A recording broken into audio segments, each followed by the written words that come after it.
Assalamualaikum warahmatullahi wabarakatuh. Halo Bapak Ibu guru hebat. Izinkan saya ingin memaparkan hasil diseminasi aksi nyata modul 1.4 tentang budaya positif. Berikut adalah videonya.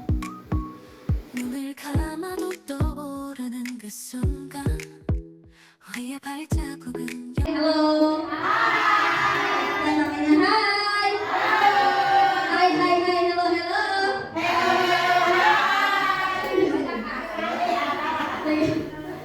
Assalamualaikum warahmatullahi wabarakatuh.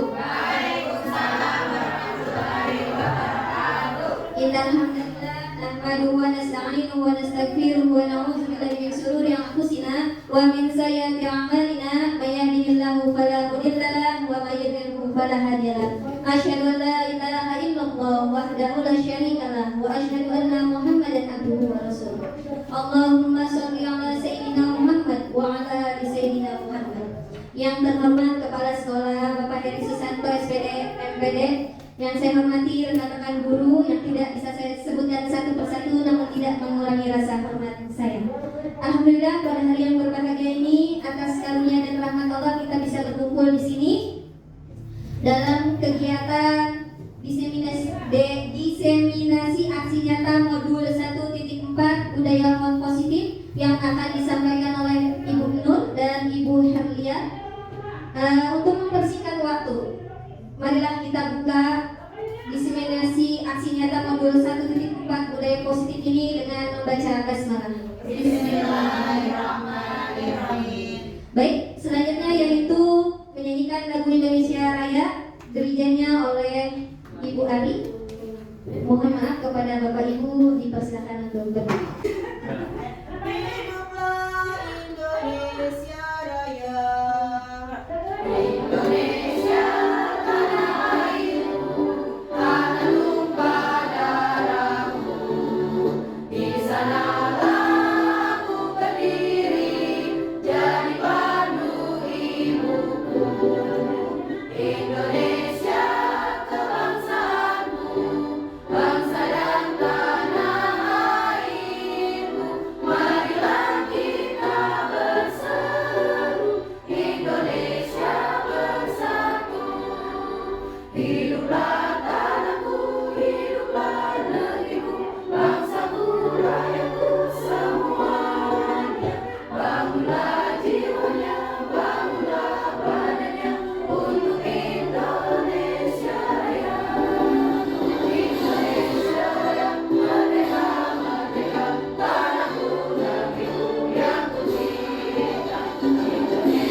Terima kasih kepada Ibu Ari Susanti. Baik, kepada Bapak Ibu dipersilakan duduk kembali.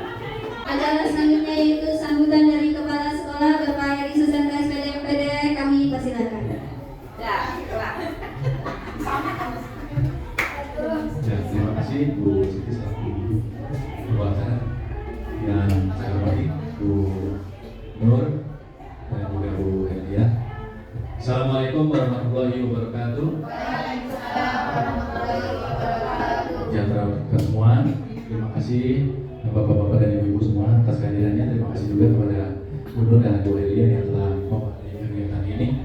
Pada hari ini kita akan mengadakan kegiatan yaitu tentang diseminasi budaya positif, yaitu diantaranya kegiatan-kegiatan yang akan kita lakukan nanti akan dilaksanakan oleh Bu Nur dan juga oleh Bu Helia. Di antaranya kegiatan itu yaitu tentang disiplin positif, motivasi perilaku manusia, kemudian keyakinan kelas, kebutuhan dasar, posisi kontrol guru dengan segitiga tes diskusi.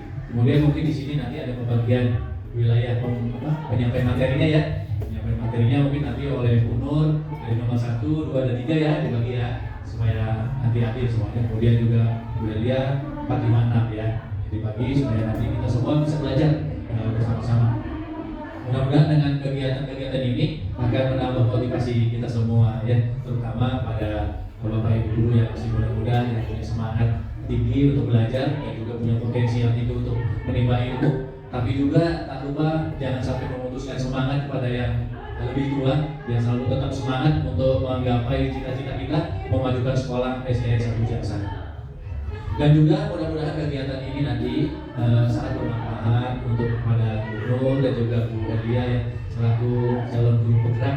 Mudah-mudahan kegiatannya bermanfaat untuk beliau berdua dan juga kepada kita semua ya, khususnya SDN 1 Ciangsana semakin maju semakin sukses ya.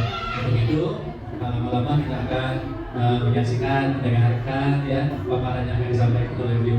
Mudah-mudahan kita semua semangat ya, walaupun situasinya berbarengan nih, ada kegiatan di sampingnya masih tidak suara-suara. Mudah-mudahan tetap kita semangat dan konsentrasi untuk mendengarkan kegiatan ini, materi ini, karena materi ini sangat bermanfaat untuk kita semua, yaitu budaya positif, di mana budaya itu nggak bosan-bosannya kita selalu mengajak kepada diri kita sendiri, pada guru-guru dan juga pada anak-anak ya. Mudah-mudahan semuanya bisa terlaksana, bisa diapresiasi, kemudian dilaksanakan, diaplikasikan untuk kita semua. Mungkin itu aja yang dapat saya sampaikan. Sukses selalu untuk kita semua, pada Bu Elia dan juga teman-teman yang sudah nih melaksanakan senior-seniornya ya, Bu Bulan, Bu Eli, dan lagi juga Bu Dwi ya, dan teman-teman semuanya menyusulnya. Saya akhiri, wassalamualaikum warahmatullahi wabarakatuh.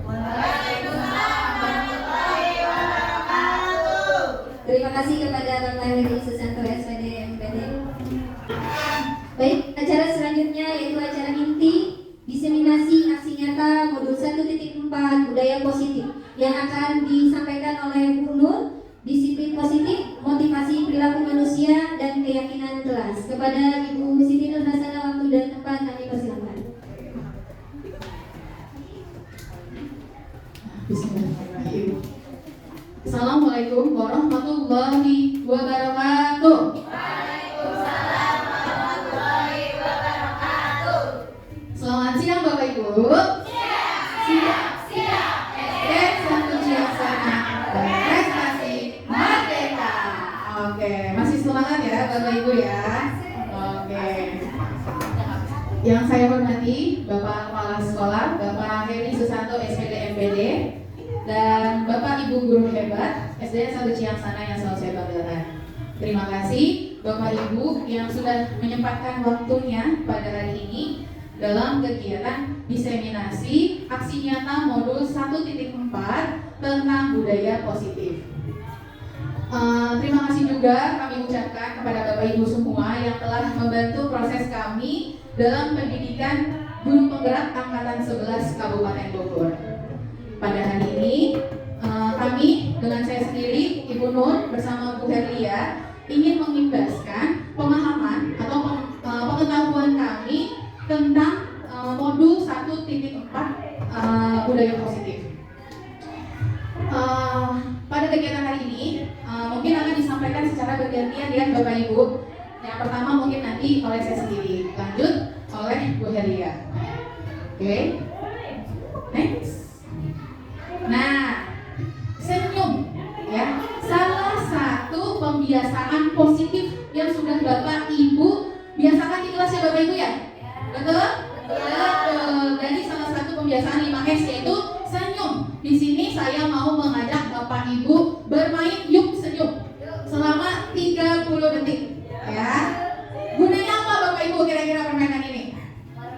Nah, untuk ya mengeluarkan aura bahagia, aura happy ya kepada anak-anak.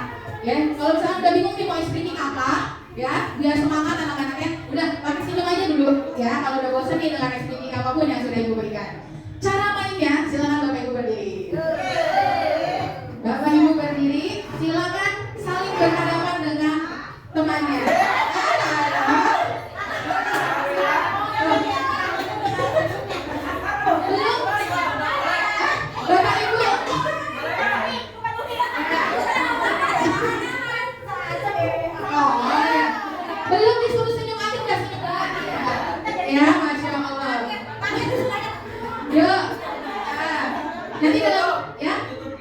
Jangan, itu namanya nanti kamu membakar muka yang ini muncul lagi. Jadi berarti punten nanti di stopwatch 30 detik ya. Oke, dalam hitungan ketiga, ini tatapannya kemana nih? Oh, bertiga. Nanti tatapannya saling ya, bingung ya nanti ya. Oh, oke. Jadi matanya bisa dulu ke sana sini ya. Oke, Masya Allah, bagus rasanya aku udah bahagia ya. Yuk, kita mulai ya Bapak Ibu ya. Senyum aja terus dari senyum tipis ya, coba senyum tipis dulu. Nanti aku mau lihat nih, ya. Hitungan ketiga, kita mulai ya. Ya. Ya, yuk. Hitungan ketiga, 1, 2, 3.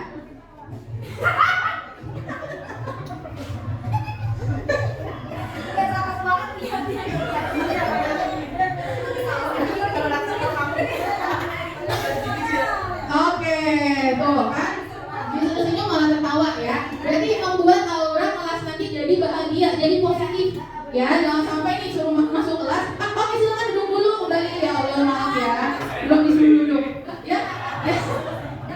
Oke, dapat hadiahnya amal jariah. Amin. Kan harus senyum ya Bapak Ibu ya. Oke, baik. Nanti nih sedikit yang pertama. Nanti selanjutnya ada lagi. Oke. Selanjutnya, sebelum memulai forum diseminasi ini kita buat kesepakatannya terlebih dahulu, ya. Kesepakatan pertama menghargai siapapun. Jadi pada saat nanti ada yang berbicara ataupun yang memberikan pendapat, tolong dihargai. Yang kedua, menjadi pendengar yang baik. Ya, jangan sampai pemateri sibuk menjelaskan, kamu sibuk ngobrol, ya. Jangan ya Bapak Ibu ya, jangan. Ya. Yang ketiga, berpakaian yang rapi dan sopan. Alhamdulillah semuanya sudah rapi dan sopan, cantik-cantik. Cuma lipstiknya agak luntur, ya. Iya, juga yang Bapak jangan pakai lipstik ya. Oke. Yang keempat, izin saat Anda keluar kelas, ya. Jadi nanti bisa dengan ini aja, apa namanya dari jauh gitu ya. Nanti lanjut yang kelima itu boleh makan dan minum dengan tenang, ya. Oh, udah habis, alhamdulillah. Nanti mungkin ada snack ya. Oke. Ya. Oh iya tuh masih ada snacknya Bapak Ibu. Ya, tapi dengan tenang, jangan lagi menjelaskan pematerinya, Ibu. Ya, nanti fokusnya ke Bapak Ibu yang lagi makan, bukan pemateri. Lalu makanannya kalau bisa ringan aja, jangan yang berat. Ya, saya lagi ngejelasin Ibu ngeliwatan, ya, nggak asik. Mungkin ada tambahan kesepakatan kelas yang ingin Ibu Bapak tambahkan? Ada? Serius dan santai. Terus? Apa? Oke, bismillah. Mungkin akan saya mulai yang terlebih dahulu pembahasan terkait budaya positif. Gak mau dia ya. Nah, konsep inti budaya positif. Di sini kami akan menjabarkan, memaparkan yang pertama itu terkait disiplin positif. Yang kedua, motivasi perilaku manusia. Yang ketiga, keyakinan kelas. Keempat, kebutuhan dasar manusia. Kelima, posisi kontrol guru. Dan yang terakhir, segitiga restitusi. Oke, budaya positif. Menurut pemahaman Bapak Ibu, budaya positif itu apa sih? Budaya positif? Sesuatu yang dilakukan secara kebiasaan, atau disuruh sudah rutin, tapi menjadi sesuatu yang positif untuk pengembangan karakter baik anak dan guru. Oke, terima kasih. Menurut Bu Eli, pembiasaan positif yang dilakukan secara berkelanjutan, ya, yang membentuk karakter peserta didik. Oke, Masya Allah ya. Hampir sama, ya. Menurut pemahaman kami yang sudah kita pelajari, budaya positif itu adalah nilai-nilai, keyakinan-keyakinan, dan kebiasaan-kebiasaan di sekolah yang berpihak pada murid agar dapat berkembang menjadi pribadi yang kritis, penuh hormat dan bertanggung jawab. Ada yang tahu tidak tujuan dari budaya positif untuk apa? Oke? Gimana? Gimana Miss Tina? Membangun karakter peserta didik. Oke, membangun karakter peserta didik atau murid, ya. Boleh kita lanjut? Nah, mengapa harus berbudaya positif? Ya, yang pertama kenapa nih Bu? Mengapa? Karena dengan budaya positif kita dapat menumbuh kembangkan sikap bergotong royong, murid mampu melakukan kegiatan secara bersama-sama sehingga terciptanya kolaborasi yang baik antar warga sekolah serta adanya peduli satu sama lain ya. Jangan sendirian ya Bapak Ibu ya berbudaya positifnya ya. Kalau dirinya sudah melakukan budaya positif, ajak teman-temannya yang mungkin belum atau lupa ya. Biasanya suka hilaf ya, suka tidak terkontrol dirinya ya, emosinya. Oke. Selanjutnya, dengan menjalankan budaya positif di sekolah, maka akan mempermudah dalam tercapainya tujuan pendidikan menurut filosofi Ki Hajar Dewantara, yang dimana guru mampu menuntut segala kekuatan kodrat yang ada pada anak agar mereka mencapai keselamatan dan kebahagiaannya setinggi-tingginya. Ya, lalu tujuan yang selanjutnya itu trilogi pendidikan. Jadi guru mampu yang pertama ingarsa sum tulodo. Di depan guru menjadi teladan yang baik bagi murid dan juga bisa temannya. Ya. Yang kedua, ingmadia mangun karso. Di tengah-tengah atau di antara murid, guru mampu memberikan semangat. Betul Bapak Ibu. Dan yang terakhir, Tukuri Handayani. Di belakang, seorang guru harus mampu memberikan dorongan atau motivasi. Good job semuanya ya, sudah hafal dalam trilogi pendidikan, Masya Allah. Lanjut. Oke, pembahasan yang pertama yaitu terkait disiplin positif. Ya, Bapak Ibu sudah menjalankan ya, sudah menerapkan disiplin positif di kelas. Jadi Bapak Ibu juga harus tahu pengertian disiplin positif ini merupakan suatu cara penerapan disiplin yang mengajarkan anak untuk bertanggung jawab dan menumbuhkan kesadaran diri berdasarkan nilai-nilai kebajikan. Apa aja Bapak Ibu nilai-nilai kebajikan? Apa aja? Jujur, terus mandiri, disiplin. Oke. Apa lagi? Ya, saling tolong menolong. Selanjutnya tujuan disiplin positif. Nih Bapak Ibu, tujuannya yang pertama untuk menciptakan murid yang merdeka. Ya, yang merdeka, tapi tetap dalam pantauan Bapak Ibu. Jangan asal aja muridnya dibiarkan untuk berperilaku yang mungkin yang dianggapnya positif ternyata bagi kita belum positif. Nah, yang kedua, tujuannya itu untuk mempelajari bagaimana cara kita mengontrol diri dan bagaimana menguasai diri untuk memilih tindakan yang mengacu pada nilai-nilai kebajikan. Contohnya pada profil pelajar Pancasila. Pada saat apel sering banget ya kita menyanyikan lagu profil Pancasila. Bisa kita nyanyikan bareng-bareng Bapak Ibu? Bisa, ayo biar semangat nih. Kan banyak yang ngantuk. Kalau Pak sambil duduk aja nggak apa-apa ya. Oke. Pakai gerakannya ya. Pakai gerakannya dulu nih ya. Yuk, menyanyikan lagu profil pelajar Pancasila. 1, 2, 3. Belajar Pancasila, beriman dan bertakwa pada Tuhan yang esa dan berakhlak mulia, berkebinekaan global, gotong royong mandiri, kreatif dan bernalar kritis. Ini loh ya, kritis. Ya, jadi Bapak Ibu semua bisa menerapkan nilai-nilainya. Jangan hanya lagunya aja ya Bapak nilai-nilai atau sikap-sikap yang sesuai dengan profil pelajar Pancasila. Oke, selanjutnya kata disiplin tanpa tambahan kata positif di belakangnya sesungguhnya sudah merupakan identitas sukses. Disiplin itu sukses, ya. Hukuman merupakan identitas yang gagal. Hukuman tidak sukses, gitu. Disiplin yang sudah bermakna positif terbagi dua bagian, yaitu disiplin dalam bentuk konsekuensi dan disiplin dalam bentuk restitusi.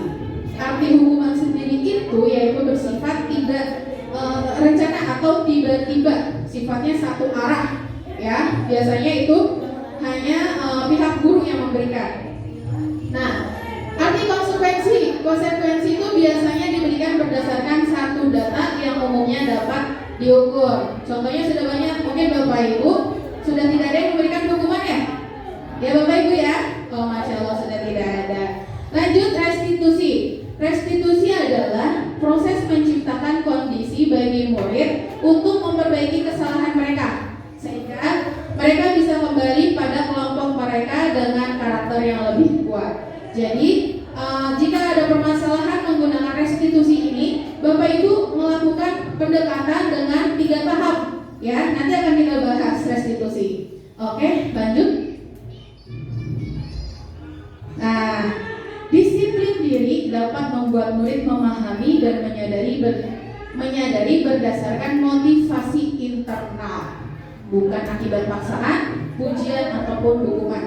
Jadi peserta didik yang melakukan disiplin positif harus dari dalam diri, ya Bapak Ibu ya, bukan dari paksaan, ya, bukan dari pujian ataupun bukan dari hukuman. Oke. Lanjut Bu. Oke. Adapun motivasi perilaku manusia, ya, ketika kita memiliki disiplin positif, tentunya ada motivasinya. Ya, yang pertama, motivasinya untuk menghindari ketidaknyamanan atau hukuman. Ya, motivasi ini biasanya murid melakukan disiplin karena takut mendapatkan hukuman. Ya, tindakan ini yang paling terendah, titik paling terendah dari perilaku. Ya, jangan ya Bu ya, jangan ya Bapak ya. Ya, kalau nanti diarahkan. Jika memang ada peserta didiknya atau muridnya di kelas, motivasinya di nomor 1. Untuk motivasi yang kedua, yaitu untuk mendapatkan imbalan atau penghargaan. Biar yang menurut kami dan pemahaman kami ini kurang baik. Ya. Adapun yang ketiga, motivasi yang ketiga, yaitu untuk menjadi orang yang mereka inginkan dan menghargai diri sendiri dengan nilai-nilai kebajikan. Di sini murid melakukan disiplin positif, ya, dengan dilaksanakan atas dasar diri sendiri. Ini perilaku sudah yang tertinggi. Boleh nanti Bapak Ibu terapkan di motivasi perilaku manusia yang ketiga. Ya Bapak Ibu, nanti Bapak Ibu bisa merasakan, melihat sendiri peserta didik Ibu ada di motivasi perilaku manusia yang seperti apa. Ya, jika memang motivasi perilaku yang paling rendah, bisa itu pelan-pelan ubah. Ya Bapak Ibu ya, dituntun ya. Oke, selanjutnya. Oke, selanjutnya materi keyakinan atau kesepakatan kelas. Bapak Ibu sudah membuat keyakinan kelas belum? Sudah, alhamdulillah. Nanti Bapak Ibu semua bisa melihat ya cara yang mungkin sudah benar runtutannya ya. Oke, selanjutnya keyakinan atau kesepakatan kelas itu adalah sebuah pendekatan yang lebih baik dengan mengedepankan peran aktif murid dan berisi beberapa aturan untuk membantu guru dan murid bekerja sama membentuk kegiatan belajar mengajar yang lebih efektif. Oke, lanjut. Adapun tujuan keyakinan kelas yang pertama, menumbuhkan komunikasi yang efektif antara siswa dan guru. Harus komunikasi, jangan murid disuruh membuat keyakinan sendiri dari rumah ya Bapak Ibu ya. Oke, yang kedua, menciptakan pembelajaran yang berpusat pada siswa. Jadi nanti Ibu Bapak meminta murid untuk mengapresiasikan impian kelasnya seperti apa. Oke. Yang ketiga, menumbuhkan rasa tanggung jawab pada siswa. Karena dengan keyakinan kelas, tentunya kita akan belajar dan menuntun agar anak memiliki sikap rasa tanggung jawab. Nah, lanjut. Tahapan pembentukan keyakinan kelas. Yang pertama, benar tidak, sama tidak apa yang Bapak Ibu lakukan? Guru mengajak murid mengungkapkan keinginannya mewujudkan kelas impian. Jadi Bapak Ibu mengajak untuk mengungkapkan kelas impian seperti apa yang diharapkan oleh murid. Lalu selanjutnya Bapak Ibu bisa meminta murid untuk menuliskan apa yang mereka pikirkan dan inginkan tentang kelasnya dalam belajar. Udah dipikirkan nih Bapak Ibu kelas impiannya seperti apa. Nanti Bapak Ibu bisa minta menuliskannya. Selanjutnya murid menuliskan tentang kelas impiannya. Jangan hanya dipikirkan, tapi ditulis. Bisa menggunakan post-it, bisa menggunakan kartu yang sudah dibuat oleh atau dikreasikan sendiri oleh Bapak Ibu semua. Lalu yang keempat, hal-hal yang ditulis tentang kelas impian dibaca satu persatu dengan bantuan murid. Tentunya nanti murid yang membacakan.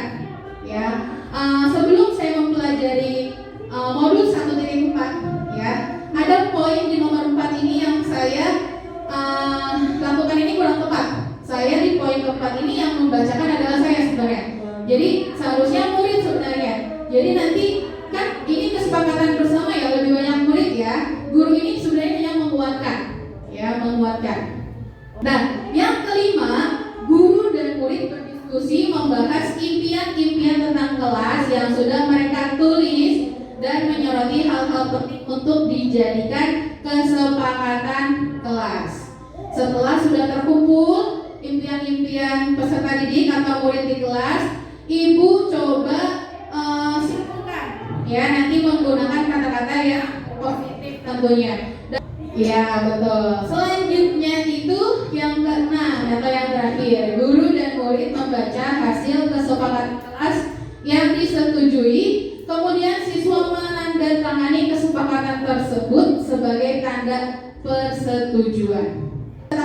Menandatangani Oke, betul. Saya juga pada tahun lalu saya menggunakan cap jempol. Lalu di bawahnya diberikan tulisan namanya. Itu saya tahun lalu. Mungkin kalau yang di kelas saya masih ada nggak apa-apa. Pada saat saya tanyakan kepada pengajar praktik pada saat lokal karya, silakan Bapak Ibu.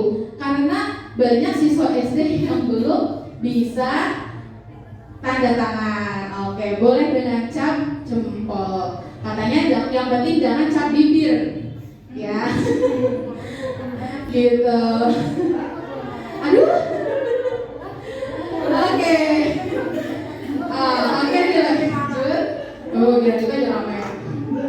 Berikut adalah contoh keyakinan atau kesepakatan kelas yang telah dibuat oleh anak-anak saya di kelas Ini contohnya. Yang pertama biasakan 5S. Mungkin Bapak Ibu juga sama hampir sama Lalu yang kedua, siswa harus hadir di kelas tepat pada waktunya. Saya ditanya Bapak Ibu, kalau pada kesepakatan yang kedua dilanggar oleh murid, apa yang Bapak Ibu lakukan? Diberikan hukuman? Atau diberikan konsekuensi? Atau restitusi? Restitusi, yang sudah tahu itu guru penggerak yang sudah tahu artinya restitusi. Jadi restitusi itu nanti menggunakan 3 tahap. Nanti akan disambung oleh Ibu Herli penjelasannya. Oke. Jadi kalau datangnya kurang tepat kan bisa nanti diberikan pembekalan Itu salah satu restitusi. Ibu Eli, Bulan guru penggerak ini saya baru tahu Bu Eli. Bulan ternyata dengan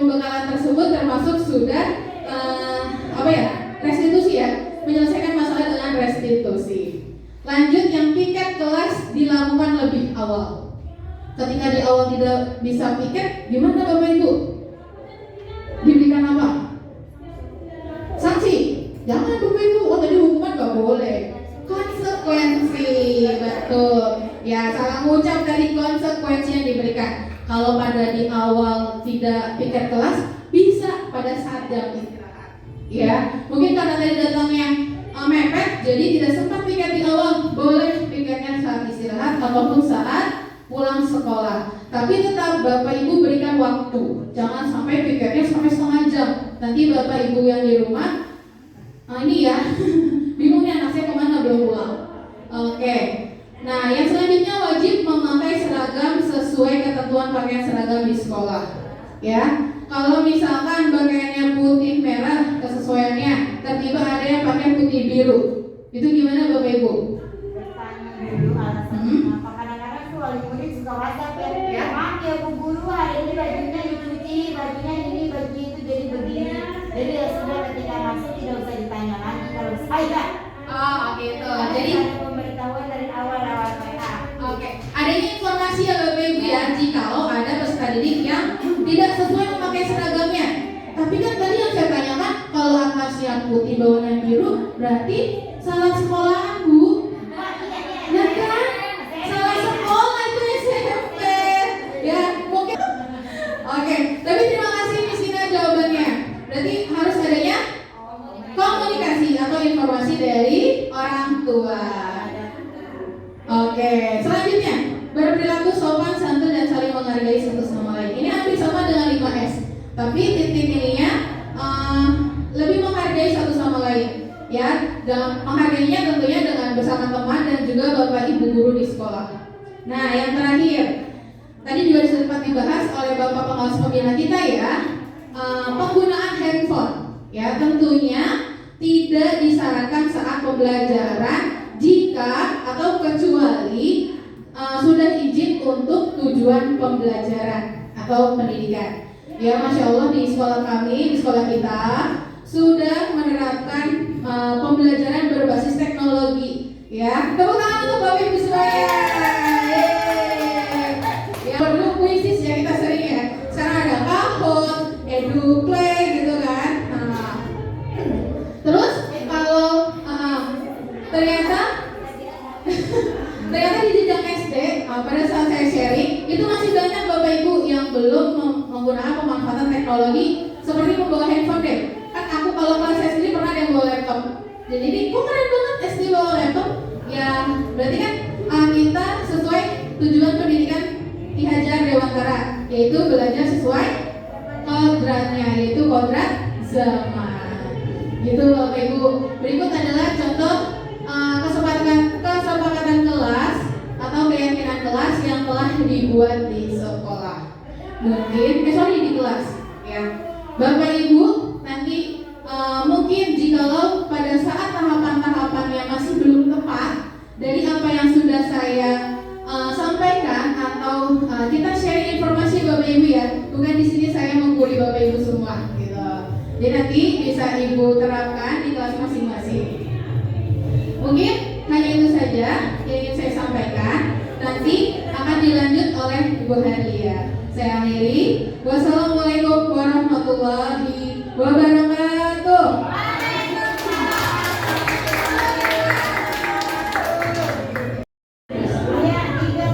Terima kasih kepada Ibu Siti Nurhasana yang telah memaparkan disiplin positif, motivasi perilaku manusia dan keyakinan kelas. Baik, selanjutnya yaitu pemaparan dari Ibu Herlia mengenai posisi kontrol guru, kebutuhan dasar dan segitiga restitusi. Kepada Bu Herlia saya persilakan.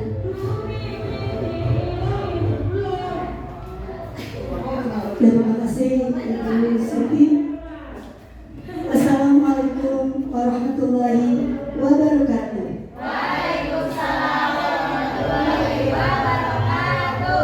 Gimana Bapak Ibu Guru, masih semangat? Baik. Insya Allah di sini kami, saya Maria dengan Ibu Siti Nur, bukan berarti kami paling pintar atau bisa di sini, namanya izin berbagi atau sedikit saja, tapi yang akan berantakan di pelatihan di lokal ya, dan di pendidikan dan di mudah-mudahan ilmu yang bagi saya dan Bu Nur punya bagi Bapak Guru Ibu hebat. STM saya. Amin ya Allah ya Rabbi. Bapak Ibu hebat, tadi kan sudah dengar pemaparan dari Bu Nur. Kayaknya sudah mulai ngantuk ya Bu ya? Oke, kita speaking terlebih dahulu. Siap? Speaking siap? Silakan Bapak Ibu izin untuk berdiri terlebih dahulu. Kita akan berbilang sambil bernyanyi. Siap ya? Ke atas gapai dunia, tangan ke samping memeluk teman, tangan ke depan fokus tujuan, tangan didekatkan bertepuk tangan. Hore! Kita semuanya. Terima kasih Bapak Ibu. Silakan duduk kembali. Next, Bapak Ibu, seperti yang disampaikan oleh Rizky tadi, insya Allah pada siang hari 30 ke depan saya akan menyampaikan konsep titip daya positif yang selanjutnya. Tadi oleh Ibu Siti Rasana sudah dibahas tentang kreatif kelas, kemudian nilai kebajikan dan disiplin positif. Selanjutnya saya di sini ingin sharing atau berbagi praktik baik tentang kebutuhan dasar manusia. Oke, baik Bapak Ibu, saya mengutip dari William James bahwasanya kebutuhan dasar manusia itu ada berapa ini? Ada 5. Yang pertama, kebutuhan dasar manusia adalah bertahan hidup. Yang kedua, penguasaan, kemudian kesenangan, kasih sayang dan pasangan serta kebebasan. Bapak Ibu, kalau saya tanya izin bertanya, kira-kira Bapak Ibu berada di sini kebutuhan dasar apa yang masih kurang? Di antara kebutuhan dasar yang disampaikan oleh William James tadi? Kebebasan. Boleh izin kebebasan? Bebas apa nih? Apa? Boleh terkekang nih? Terkekang. Izin boleh. Kebebasan itu hal apa? Bu? Tidak apa-apa, kita saingannya kita berbagi. Kebebasan menurut saya kebutuhan dasar bagi kami sebagai seorang ibu adalah kebebasan. Karena gini, kadang-kadang kita punya apa sih? Kalau seorang guru apalagi terikat dengan aturan-aturan gitu, kita nggak bisa bebas untuk menyuarakan apa yang kita inginkan atau melakukan apa yang kita inginkan. Itu mungkin seperti itu. Karena kita butuh sesuatu yang sebagai manusia kita butuh apa sih? Fun, gitu. Nah, itu susah untuk dilaksanakan seperti itu karena terikat dengan aturan-aturan. Baik, terima kasih banyak tepuk tangan dulu. Semoga habis ini kebebasannya bertambah insya Allah Bapak Ibu. Ada lagi? Apa ada yang kurang dinilai? Berarti di sini ada sampai yang selesai. Di sini gimana? Biasanya Bapak Ibu izin ya. Di sini memang ketika kebutuhan hidup atau kebutuhan dasar manusia salah satu saja kurang bagi kita semua, maka itu nanti ada bermasalah. Dan nantinya kalau kita bawa ke kebutuhan dasar di kelas, tentunya kita menemukan putra-putri kita untuk peserta didik kita. Ketika kita menemukan satu orang yang tiba-tiba diam baik, kita harus peka ya. Kalau diam baik itu kenapa ditanya? Main baik lagi. Tanya kira-kira dari apa yang anak tersebut atau peserta didik tersebut rasakan. Apakah dia kurang uang jajannya? Kemudian bertahan hidupnya berkurang, atau dia kurang kasih sayang dari orang tua atau broken home misalnya, dan dia mengalami masa keluarga yang berantakan gitu kan, bisa jadi. Kita sebagai guru harus next. Di sini rincian. Sebenarnya yang kebutuhan bertahan hidup misalnya ketika anak kan atau kita semua orang dewasa kan yang namanya makan ya. Memang kebutuhan bertahan hidup ini berurusan dengan dari segi filosofis atau fisiologinya bisa. Dari segi fisiologinya itu untuk makan, minum, istirahat. Ketika kita di kelas menemukan seorang anak yang tiba-tiba berebut makanan temannya, atau makanannya, kira-kira kebutuhan dasar apa yang tidak dimiliki oleh anak tersebut? Berarti kebutuhan dasar yang ini bertahan hidup atau kebutuhan dasar makan. Nanti kalau ada masalah tersebut bisa diakhiri di restitusi oleh kita. Jangan langsung dihukum karena tidak boleh seperti yang disampaikan oleh Ibu Nur di materi tadi. Kemudian yang kedua penjelasannya kasih sayang dan rasa aman atau love yang dulu.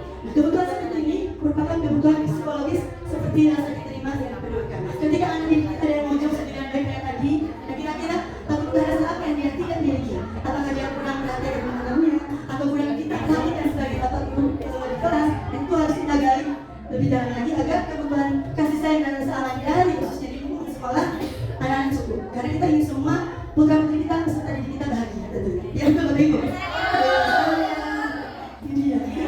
Next selanjutnya kekuasaan. Ini kebutuhan pengakuan atas kemampuan atau power. Nah di kelas terkadang ada anak yang ingin menguasai ya, ingin itu menjadi pemimpin, ingin itu didengarkan terus. Ya, nah itu kekuasaan yang dia butuhkan. Dia butuh pengakuan dan kita sebagai guru. Kita harus berikan. Ya, nanti senang kalau disuruh mimpi, doa, mimpi apa namanya pemberian bacaan salam dan sebagainya. Atau kalau suruh ke depan, silakan maju ke jalan soal kedua, dia kasih semangat. Karena dia butuh pengakuan dan rasa bukan ini penguasaan. Next. Kemudian ini yang tadi gue sampaikan, kebutuhan kebebasan atau freedom. Anak bebas menentukan pola gaya belajar mereka. Dan seperti kata kami bahwasanya sebelum kami entitas telah mendiagnostik awal anak-anak kita. Karena kita melompokkan anak-anak yang senang itu kalau belajar visual ya, dengan melihat gambar-gambar yang warna-warni seperti ini, menarik bagi dia itu senang masuk materi yang kita sampaikan. Namun ada yang juga yang hobinya belajar itu dengan gaya belajar yang auditori. Dia kebanyakan dengan ceramah-ceramah itu senang jadi kalau melihat ceramah-ceramah dari gurunya atau cerita-cerita yang sifatnya nasihat dia senang. Nah, kelompokkan oleh kita sebagai guru di kelas belum pembelajaran di awal. Kita kelompokkan di kelompok 3 kelompok, satu kelompok anak yang senang belajarnya dengan gaya belajar visual. Satu kelompok lagi kelompok yang auditori, pendengarannya dia yang senang mendengar apa-apa yang disampaikan oleh guru. Dan yang ketiga biasanya ada anak yang aktif atau hiperaktif bahkan di kelas ya. Dan yang bisa diam bu pak, nggak fokus itu. Kalau fokus paling 2 menit 3 menit. Nah itu kelompokkan pendengar teman-teman. Namun tentu kita jangan bilang.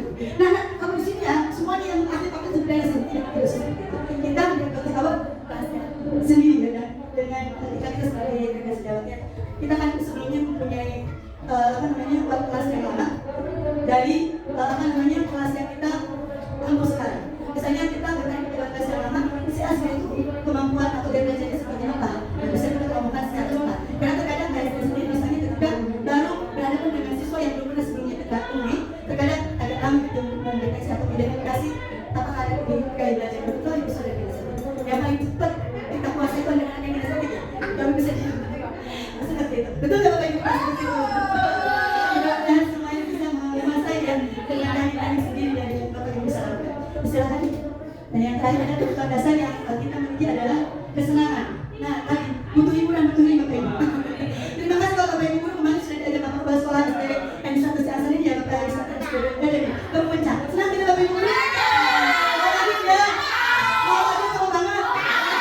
Pak, Pak, mudah-mudahan ya ke depan lebih lagi kita, lebih banyak lagi sebenarnya yang ada yang ayo Bapak ya? Nah, guru-guru Bapak Ibu guru ada perlu kesenangan.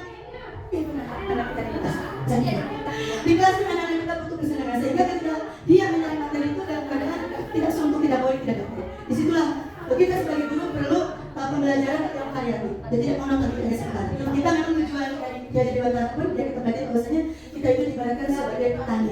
Sementara sekolah sawah dan ladang anak muda dan asetnya atau pendidikan. Sebagaimana pun anak unggul tapi kalau kita tidak bisa atau tidak mampu berkumpul memberikan fasilitas dan memberikan gaya belajar yang baik karena tentunya kita tidak akan sukses. Itu menurut salah satu esensi dari gaya belajar. Next.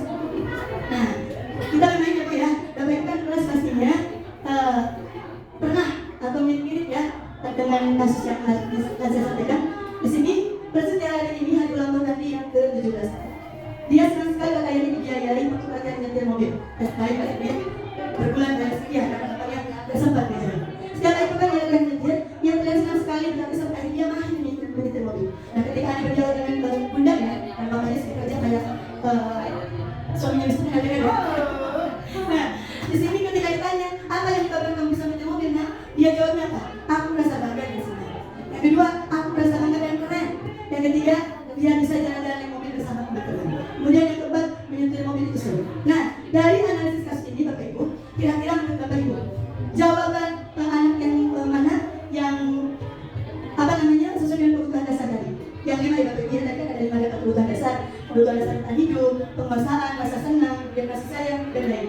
Nah di sini kira-kira yang poin pertama, aku merasa bangga dan senang. Kira-kira kebutuhan dasar ini apa yang dimiliki oleh Andi saat dia berhasil menyetir mobil? Ada yang bisa jawab? Kesenangan kah?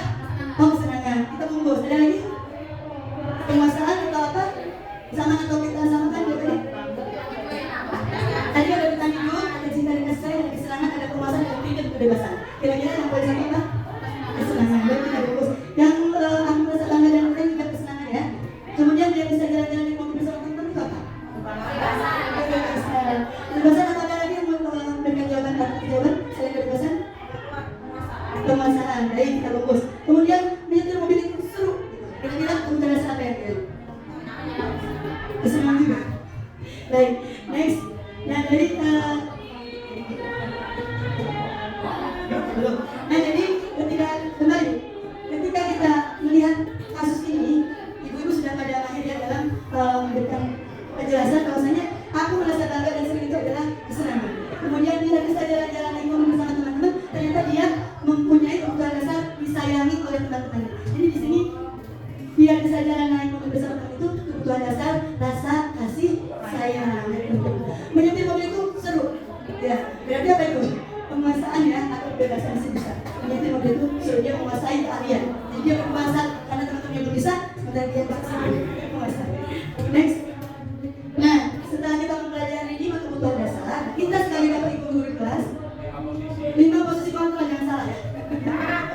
5 posisi kontrol dulu. Di mana sikap kita atau posisi kita saat menghadapi kasus-kasus. Nah, disinilah insya Allah akan saya jelaskan. Namun sebelumnya kita seperti lagi udah mulai aku. Tepuk 1, tepuk 2. Kalau tepuk 5, tak gitu ya. Ya coba. Ya coba. Tepuk 5 2 kali.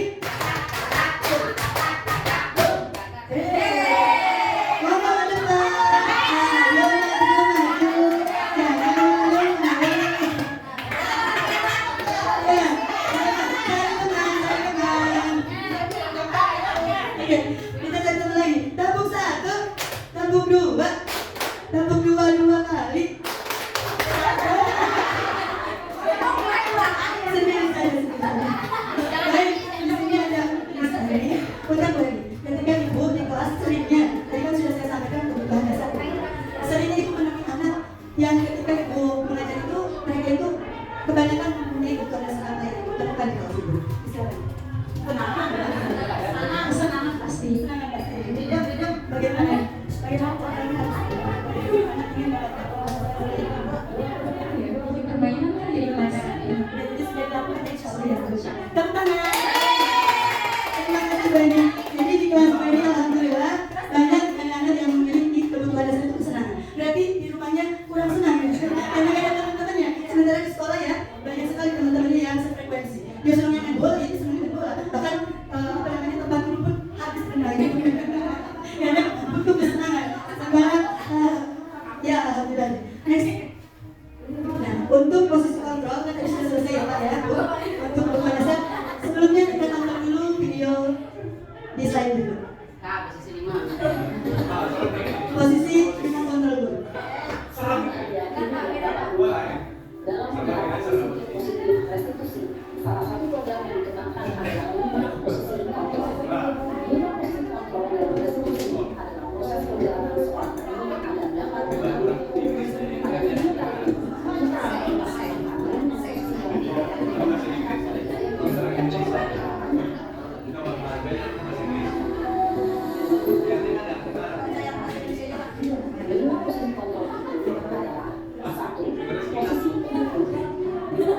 posisi membuat masalah tiga, posisi tenang, 4, posisi memantau atau monitor, dan 5,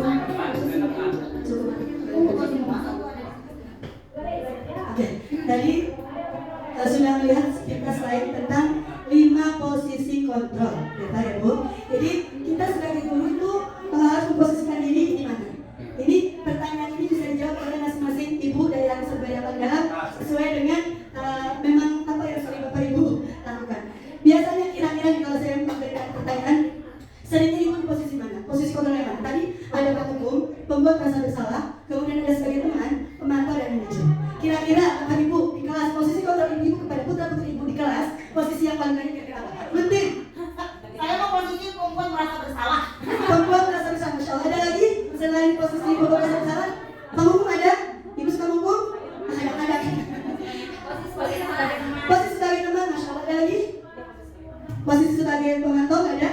Posisi penghukum, posisi teman, posisi apa lagi tadi? Manager. Ada yang manager? Semua manager sama. Saya dan guru Siti Rasana mendapatkan ilmu ini, sementara ibu sudah melakukan semuanya. Kita tidak sadar saja bahwa kita itu sedang memposisikan diri sebagai penghukum misalnya. Contoh terkala anak murid kita datang terlambat ada di belakang. Misalnya maaf ya, sering di kelas saya dulu namanya, maaf saya sebutkan di sini untuk saya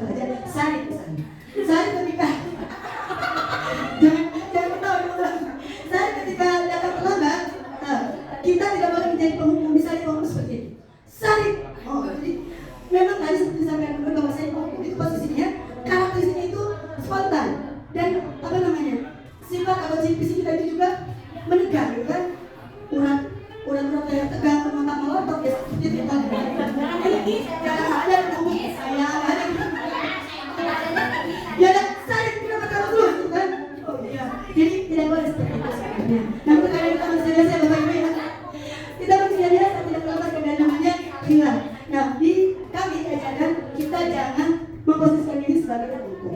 Memang penghukum itu posisi yang paling tidak baik, yang paling negatif Bapak Ibu. Jadi mudah-mudahan saya dan semua guru hebat, insya Allah tidak mudah menghukum Anda. Ya.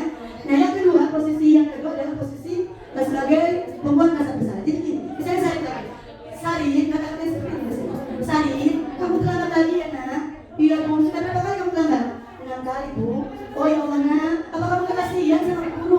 Bagaimana nanti saya bertanggung jawab kepada bapak kepala sekolah? Nanti ibu guru dimarahin bapak kepala sekolah, disangka guru gak bisa mendidik kamu. Nah itu sifat guru pembuat rasa bersalah seperti itu. Jadi mendahulukan anak. Dan lebih parahnya lagi, kalau kita ada di posisi bapak ibu guru sebagai pembuat rasa bersalah, itu akan berdampak negatif pada siswa-siswi kita. Siswa-siswi kita nantinya akan mudah. Kemudian dia akan down, tidak ada semangat untuk belajar karena dia merasa kalau kasihan guru nanti keluarin pecah sama pak gurunya, misalnya pak kepala sekolahnya, atau nanti aku mampu. Jadi dia merasa kecil hati gitu Bapak Ibu. Berarti kalau bisa jangan ada di antara kita yang posisi kontrolnya adalah sebagai pembuat rasa bersalah. Nah yang ketiga tadi saya bilang bahwa Bapak Ibu guru di kelas itu posisi kontrolnya sebagai teman. Memang sebagai teman itu ada positif dan negatifnya Bapak Ibu. Positifnya apa? Sebagai teman kita bisa mengajak anak didik kita yang tadi bersalah menjadi cepat dengar apa yang kita nasihatkan, menjadi cepat berubah gitu. Namun dia hanya nurut sama kita aja, tapi dia sebagai teman kita sementara sama wali kelas yang lain dia tidak akan memperlakukan kita sebagaimana kepada wali kelas. Betul apa betul Ibu? Ada begitu ya? Takut sama kita giliran nanti guru lain, guru orangnya apa? Ya kan? Karena itu memposisikan diri kita sebagai teman sama murid. Dia hanya dekat dengan ibu tapi dengan yang lain dia tidak mau memberikan respect gitu. Kemudian yang selanjutnya adalah posisi sebagai pemantau antara dia sebagai penghukum, kemudian rasa bersalah dan teman. Tidak ada di tengah-tengah posisi pemantau. Dia tidak tidak terlibat langsung, namun dia bertanggung jawab untuk memberikan solusi yang terbaik untuk anak yang tadi bermasalah. Tapi nanti jelaskan di diskusi yang ini sekedar untuk pengetahuan saja. Kemudian yang terakhir posisi manajer. Nah di sini mudah-mudahan saya pun dan semuanya bapak ibu guru hebat, insya Allah menjadi guru-guru yang posisi modalnya adalah posisi manajer. Dimana ciri-ciri posisi manajer itu adalah guru yang senantiasa ingin merangkul anaknya menjadi yang lebih baik. Di situ dia memberikan kekuatan kepada anak mencarikan solusi alternatif atau jalan keluar dari masalah dia. Ini tidak ujung-ujung langsung dihukum, ya. Kemudian tidak memberikan wacana yang membuat dirinya down sehingga dia merasa rendah hati atau kecil hati. Itu posisi guru yang terbaik, yang ideal. Mudah-mudahan kita siap menjadi posisi manajer. Sama-sama perlu berarti. Saya pun sebagai guru yang memang masih belajar juga masih ada ya rasa pengen hukum anak. Cuma yang memang manusia yang izin Bapak ya. Yang penting sekarang jangan sekali-kali kita hukum apalagi dengan menggunakan fisik. Ya, non-fisik juga udah masuk ke diri. Sekarang jangan-jangan era digital jadi berhati-hati lagi. Reminder untuk diri saya dapat di sini. Next. Nah ini tadi sudah lihat karakteristik ini. Tadi kalau posisi hukum biasanya kamu nggak ada. Membuat rasa bersalah cenderung lembut tenang gitu kan. Kemudian posisi teman ini akan ramah. Kemudian memberikan rasa senang, aman dan akan mengguru. Posisi pemantau akan bersuara datar dan tidak emosional. Yang paling bagus bentuk ini. Insya Allah suara manajer netral, tidak emosional, tidak terlalu lama dan tidak berarti. Kemudian tercipta identitas wasit dan itu insya Allah kembalikan berhasil. Dan nanti kita akan praktekkan di segitiga restitusi. Next, segitiga restitusi. Biasanya kalau kita mendapatkan anak yang kurang kebutuhan dasarnya yang tadi, biasanya akan menemukan anak yang bermasalah. Ketika Bapak Ibu menemukan anak yang bermasalah, kira-kira apa Bapak Ibu? Langsung didenda, langsung dihukum, habis denda. Ya, jadi kalau kita menemukan masalah, baru bisa ada restitusi. Nah, ketika kita ada masalah dengan anak, atau anak ada masalah dengan kita atau dengan lingkungannya, maka inilah segitiga restitusi yang bisa kita terapkan. Yang pertama, langkah-langkah segitiga restitusi adalah menstabilkan identitas. Yang kedua, pada tindakan masalah, dan yang ketiga meningkat keyakinan. Next, apa itu restitusi?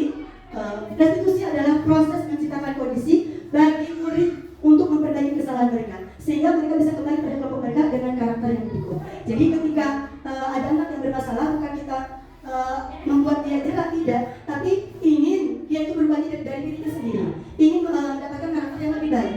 Kalau dicontohkan misalnya anak disuruh pakai helm, ketika kita menyuruh pakai helm dan tidak bukan kita harus kasih helm ke anak, atau kita maksa anak tidak pakai helm, tapi esensi dari pakai helm itu apa? Keyakinan yang berlaku. Jadi misalnya dia akan membawa seumur hidupnya, kalau tidak pakai helm dia tidak akan selamat gitu. Jadi intinya keselamatan safety. Jadi bukan karena takut ketemu Pak Polisi misalnya, bukan, tapi karakter baik yang dimiliki dari kecil sampai besar, bahwa dengan dia memakai helm dia menjaga keselamatan. Intinya selamat, bukan karena takut disekat atau dimarahi Bapak Ibu kalau di sekolah seperti itu. Next, segitiga restitusi langkah seperti ini. menstabilkan identitas. Jadi membuat anak tahu dulu kesalahan yang tadi berbuat. Kalau sudah seperti itu, kemudian validasi tindakan, kemudian menaikkan keyakinan. Teori kontrolnya menstabilkan identitas. Kita semua akan lakukan yang terbaik yang akan kita lakukan. Kemudian semua perilaku memiliki kesalahan, kemudian menaikkan keyakinan, kita semua memiliki motivasi benar. Jadi ketika ada yang berbuat salah, tanya dulu, dan distabilkan dulu identitasnya. Apakah itu benar menurut identitas atau tidak, berada di posisi mana? Next slide. Nah, menstabilkan identitas nomor 1. Pada tahapan pertama bagian dasar segitiga adalah menstabilkan identitas. Jika anak berbuat salah, maka ada kebutuhan dasar mereka yang tidak terpenuhi seperti yang saya sampaikan tadi. Nah, bagian dasar segitiga dan keseluruhan tujuan untuk berubah yang gagal menjadi berhasil. Yang tadinya bersalah dengan kesadaran sendiri dia akan sukses. Nah, kita bisa meyakinkan mereka dengan kata-kata yang seperti ini. Kamu dapat terlambat, biar mungkin terlalu malam, itu kita dapat menstabilkan identitas. Nah, bapak pun atau ibu pun manusia biasa pernah berbuat seperti kamu terlambat. Nah, namun di sini kita mencari solusi, gitu kan? Nah, ini adalah menstabilkan identitas. Berikutnya, validasi tindakan yang salah. Pada tahapan yang pertama tadi sudah stabilkan identitas. Tahapan kedua adalah memvalidasi tindakan yang salah. Konsep tahapan kedua ini adalah kita harus memahami bukan dasar yang mendasari tindakan tersebut berbuat kesalahan. Jadi kita tanya dulu anak, nah kamu datang terlambat itu kira-kira kenapa ya?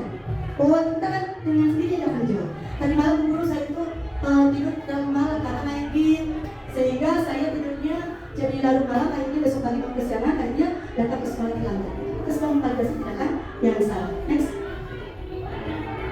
Menyamakan keyakinan kelas. Nah, ketika kita tanya, nah setelah kamu tahu bahwa kamu terlambat karena main game, terus apa yang akan kamu lakukan? Kita yang seperti itu. Saya tidak akan terlambat lagi, insya Allah saya tidurnya akan cepat dan tidak akan main game lagi, seperti itu. Ya. Nah kemudian kalau di tahap yang ketiga menyatakan keyakinan kelas. Kalau kamu terlambat itu, kira-kira keyakinan kelas yang mana yang kamu langgar? Oh kan keyakinan tidak ada keyakinan yang sama berbeda. Misalnya tepat waktu atau disiplin waktu. Berarti keyakinan kelas apa yang kamu langgar? Pasti akan jawaban. Tepat waktu. Nah, berarti bagaimana cara kamu perbaiki kesalahan ini nanti dengan sendirinya tanpa kita dikte, tanpa kita arahkan, anak akan menjawab sendiri. Next. Contoh-contoh variasi kalimat yang menstabilkan identitas. Nah, kita ada kata-kata seperti ini di menstabilkan identitas. Berbuat salah itu tidak apa-apa, itu manusia biasa. Guru juga pernah melakukan hal yang sama dengan kamu. Ya, manusia tidak ada yang sempurna, tapi kita ingin mencari solusi bersama dari kesalahan kamu. Ya. Kemudian validasi tindakan, kamu pasti punya alasan mengapa melakukan hal tersebut, mengapa kamu tadi datang lambat. Itu udah masuk kategori validasi tindakan yang salah. Berikutnya menjaga keyakinan sudah dibahas. Next. Nah ini ada suatu contoh kasus kasus ya, ada satu contoh kasus kasus. Di sebuah ruang kelas matematika, seorang siswa yang bernama Halim datang terlambat di saat guru sedang menjalankan materi pelajaran matematika mengenai materi turunan. Guru pun mempersilakan siswa tersebut masuk ke dalam kelas. Tidak berapa lama, siswa tersebut sedang tidur tiduran di bangku sambil menyandarkan kepala di meja. Kemudian guru memanggil Halim untuk maju data. Saat itu terjadi komunikasi antara guru dan Halim. Tugas bapak ibu di sini kira-kira yang termasuk validasi tindakan yang mana? Kata-katanya yang termasuk memvalidasi tindakan yang salah yang mana dan yang termasuk dari kelasnya. Kira-kira di antara bapak ibu ada yang sudah bisa memahami? Ibu bulan. Oh baca dulu. Silakan baca dulu. Kira-kira termasuk yang validasi tindakan yang salah. Keyakinan kelas. Monggo bapak-bapak, bapak ibu sudah baca? Silakan.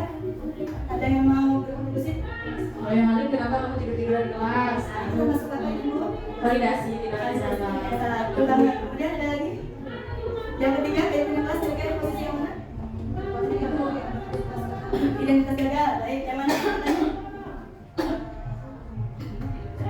Ini bapak tahu nih. Iya, pertama Masya Allah. Tepuk tangan untuk kita semua. Masya Allah, Ibu Bapak Ibu Guru jujurnya memang sudah melaksanakan di kelasnya. Namun terkadang kita nggak tahu ini validasi tindakan yang salah, itu identitas gagal dan sebagainya. Next. Nah, ini contoh kasus yang saya tangani kira-kira seperti ini yang tadi kami sampaikan. Oh, bisa dulu. Ini kasusnya Dika, posisi pemeran ganti. Dika itu marah-marah sampai ternyata histeris karena dikata-katain sama temannya bapaknya pemulung, kata-katain. Nah, dia nangis-nangis teriak-teriak. Makanya saya panggil. Saya marah karena ya saya dikatakan pemulung, Bu.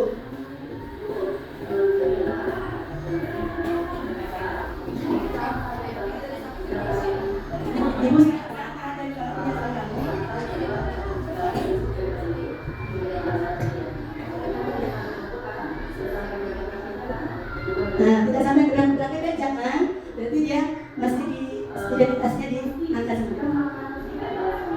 Alasannya apa? Alasannya apa? Itu validasi tindakan yang salah. Nah, kalau kan dari dia sendiri, saya akan begini. Tidak akan mengulangi.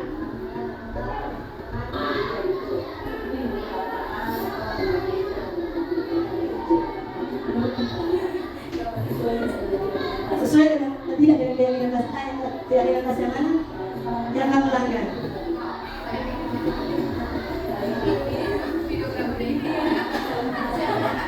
Ini videonya potong-potong ya. Baik, kira-kira sudah sedikit ada gambaran ya, Bapak? Cukup ya. Nah, ini kasus kedua. Setelah validasi macet dia sudah terlambat dan kemudian sekali sampai 6 kali.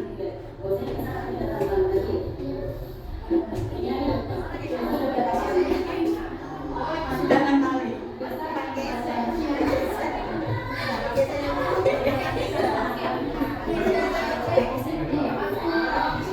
Semua manusia pernah berbuat salah itu tadi sesuai dengan materi.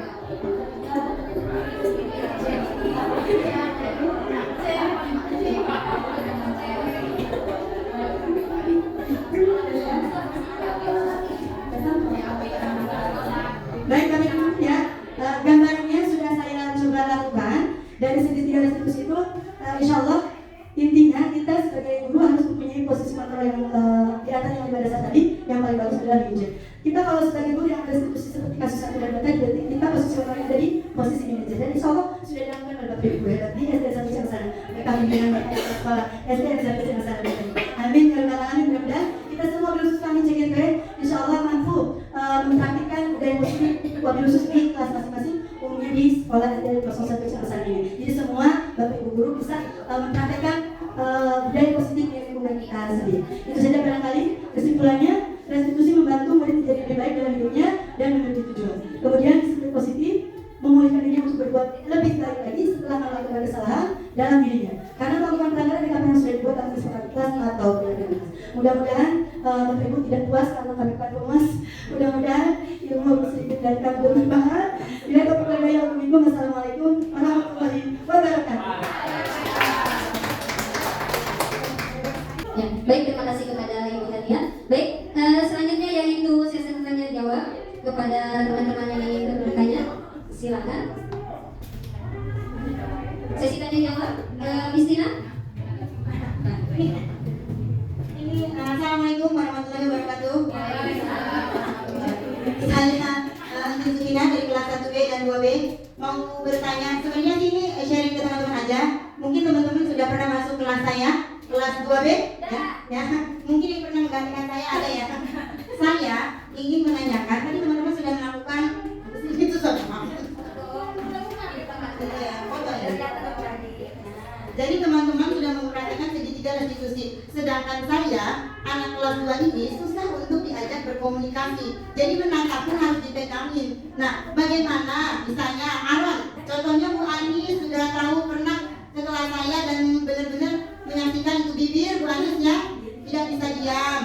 Mata, kalau ditanya kemana jawabnya kemana. Diajak duduk dia nggak bisa diam juga, dia apa aja pasti dikoprek dan tidak nyambung, jadi gak fokus, gak ada. Jadi pertanyaan kita kemana, dia jawabnya kemana. Dan dia maunya kita mendengarkan dia, jadi apa yang dia pengenkan harus kita ikuti. Nah, bagaimana teman-teman, ini maksudnya tidak spesifik, tidak apa-apa, tapi bagaimana sih caranya mempraktekkan segitiga restitusi ini terhadap mohon maaf sekali lagi sebutkan namanya Aaron. Karena yang pertama tadi ya, tidak fokus, belum ketemu fokusnya. Anak itu tidak bisa, jadi dia kebanyakan berhayal. CGP ya Bu, mungkin hanya itu saja ya, gambaran sepintasnya aja, garis besarnya aja, tidak usah spesifik, tidak apa. Terima kasih banyak. Wassalamualaikum warahmatullahi wabarakatuh.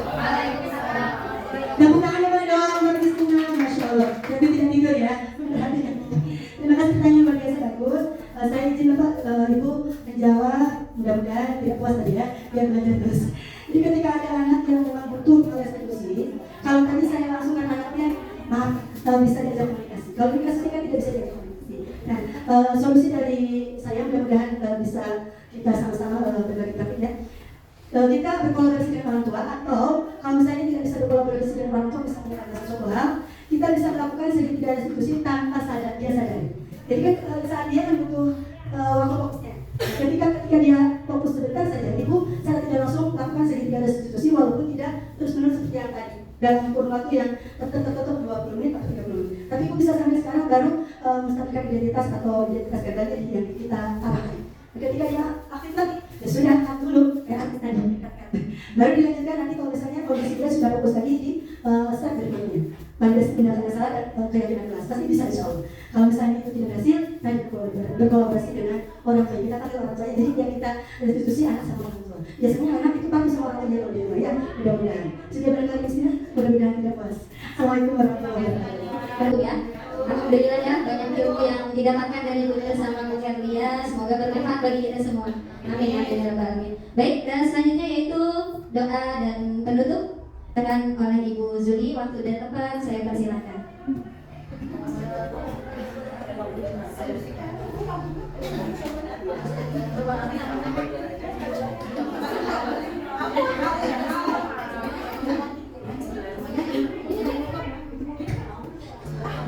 Assalamualaikum warahmatullahi wabarakatuh. Alhamdulillah hari ini berjalan dengan lancar. Dan sebelum kita acara ini, alangkah baiknya kita berdoa dulu. Semoga apa yang kita dapat hari ini mendapatkan banyak manfaat, banyak keberkahan dan mendapatkan kemudahan dari apa yang kita lakukan selama ini menjadi pejuang-pejuang. Ucapkan Assalamualaikum. Mari kita minta kepada kita kepada Allah, kita berdoa kepada Allah. Astagfirullahaladzim, astagfirullahaladzim, astagfirullahaladzim.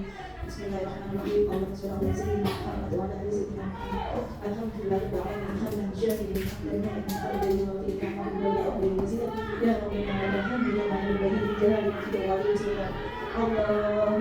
Allahumma shalli ala sayyidina Muhammad wa ala ali sayyidina Muhammad wa tawfiq lana biha min jami'i wa dhahir lana biha min jami'i wa tarfa'na biha al-darajat wa tuballighuna aqsal ghayat min jami'i khairat bil hayati wa barakatuh makan. Allah maghfirna wa lana ya Muhammad rasulullah rabbana atina fid dunya hasanah wa fil akhirati hasanah wa qina adzaban nar. Subhana rabbika rabbil izzati amma yasifun wa salamun alal mursalin walhamdulillahi rabbil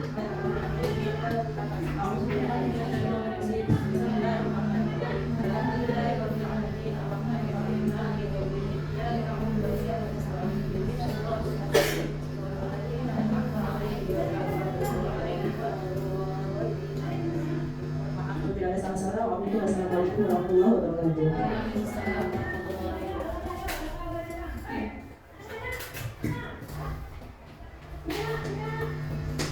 Baik, terima kasih kepada Ibu Sudi. Dan selanjutnya itu ditutup saya sebagai pembawa acara mohon maaf. Akhirul kalam, wassalamualaikum warahmatullahi wabarakatuh. Waalaikumsalam warahmatullahi wabarakatuh.